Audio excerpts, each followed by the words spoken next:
Okay, back again. So looking at this rough draft, or this sample draft, I liked how on the bottom of the first page, the writer ended off a sentence of that paragraph with some foreshadowing of what was to come. And I thought that was intriguing, and it kind of engages the reader, draws you in a little bit. Notice lots of descriptions about the setting, the town, what the yard looked like. And then he or she gets into the description of the other character that's involved, the lady. And this use of dialogue, it's kind of cool to add dialogue, because in a way you get to know what the person's like without even you having to physically describe them. We get a gist of, this person saying, I'll give you $5 an hour. I don't know how much people are paid these days anyway. It just gives us an impression of how this older lady probably was. So you can read through this just to get an example here. And I wanted to also point out the conclusion. It seems like when writers are stuck, it's on the introduction and the conclusion. So you will see in your reading for the week that it says, don't even worry about writing an intro and a conclusion when you start your draft. Just get to the point and start writing, and then you can go back and add your intro and your conclusion. I want to point out to you that how I would recommend you write your conclusion is to do it as a reflection of what you learned.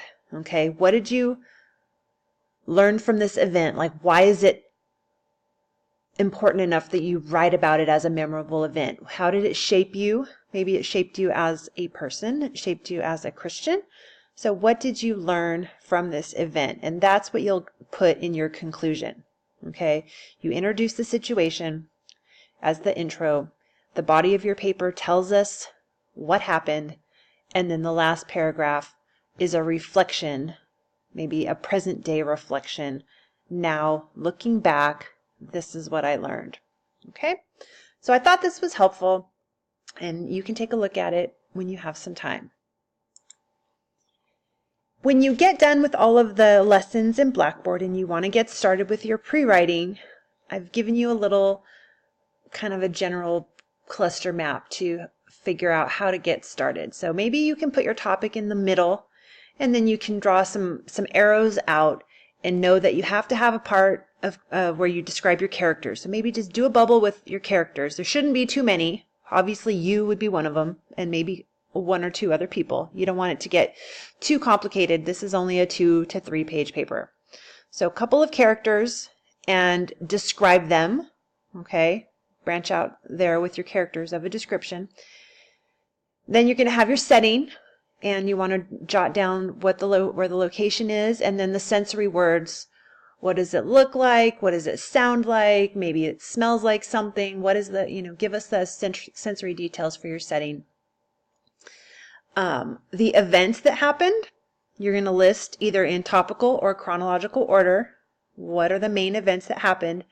And then add in some sensory language, some adjectives, some adverbs that describe how you felt through the series of these events. Keeping in mind, this is a moment that was important in your life. There's a lot of different ways to do pre-writing. This is just one sample way. This is not the right way. If you have another way that you like to do, if you want to write an outline in order and lists, bullet points, I don't care what you do. It's just fine with me. And then I wanted to point out the literary way to map out a piece of writing or a story. Anything that's going to do with you telling a story. Okay. In literary terms, this is called a plot diagram. So you can see you start with the beginning, the basic general setting the stage.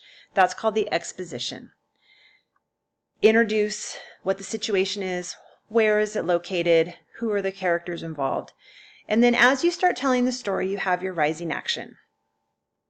These are chronological order events or the topical order of events. You have the climax, which is like the highlight of your story, okay, the exciting point. And then you have your falling action, which puts things back into perspective and ends with your resolution or your closing. Generally, especially when you think about it in terms of a novel that you read or a movie that you watch, the climax is not in the middle. Okay, this is just for illustration purposes, but normally you've got your rising action that goes more like this, and then your climax is very close to the end, and then it drops off, and your falling action and resolution are a little bit quicker. Okay, because if you had the climax in the middle of a movie, 1 hour through a 2-hour movie, you'd be kind of bored as everything kind of wrapped up for the whole second hour of the movie. Same thing with a book. Usually you get a good mystery book going and things happen pretty excitingly right toward the very end, and then you just have a last chapter or two that wrap up your falling action and resolution. But for illustration purposes, I wanted you to have reference to this diagram. This is also a way that you could put together the draft of your story. So just a couple of quick reminders. When you put your pencil to paper, your pen to paper, your fingers to keyboards, when you start writing that rough draft of your narrative, these are the things you're going to want to have when you submit. You want to have a title, and that title could come at the very end. Maybe you'll feel inspired after you write the whole story.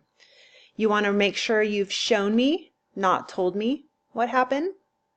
Make sure you're constantly looking for those sensory language words. Go back in your draft after you're done writing your draft and ready to look it over to submit. Make sure you have paragraphs. You should not submit me one full block that's 1 or 2 or 3 pages long. You need to have paragraphs. And paragraphs, sometimes students don't know really, well, when do I make a new paragraph? The general thought is that a paragraph is started when you have a new thought, a new action, a new event. Okay, change of direction.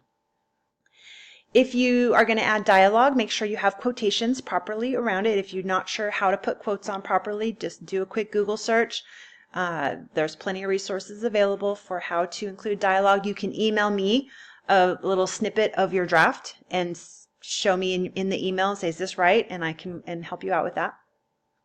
You want to make sure that your paper is submitted in a 12-point font, black print color, no other colors, Times New Roman, please.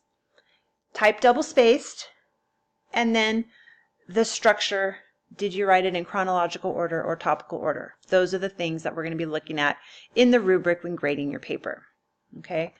And then when you've done all that and you've got your rough draft ready to go, you're going to submit it to me, but you're also going to submit it to Smart Thinking. You're going to submit it to the Smart Thinking online tutoring service. This is a huge resource that you need to take advantage of. It's so important, and it can help you with all of your classes here at CBU Online. So please, on the left-hand bar of your Blackboard, you'll see your resources. You're going to find the Smart Thinking online tutoring. It's a free service where there are tutors on the other end accepting your work, looking at it, giving you feedback. They will return the draft to you with comments and feedback and suggestions. You can submit as many times as you want, but I do want to warn you that you will get different feedback when you submit it. You'll get different people looking at your paper. It's not going to be the same person. So I remember I had a student once that was getting confused because they were getting conflicting feedback. So just consider that it's a perspective. It's a person's perspective on the other end, but it's their opinion. So it might be a different opinion from another person that you get. And if you have other classes at CBU, you might want to take advantage of their tutoring services. So that's all we have for this week. You're going to work on your draft, put it together, submit it to Smart Thinking, and then next week I will get your paper as a final draft. Okay, if you have any questions, I look forward to hearing from you. And again, welcome to the class, and I'm excited to be your instructor. God bless.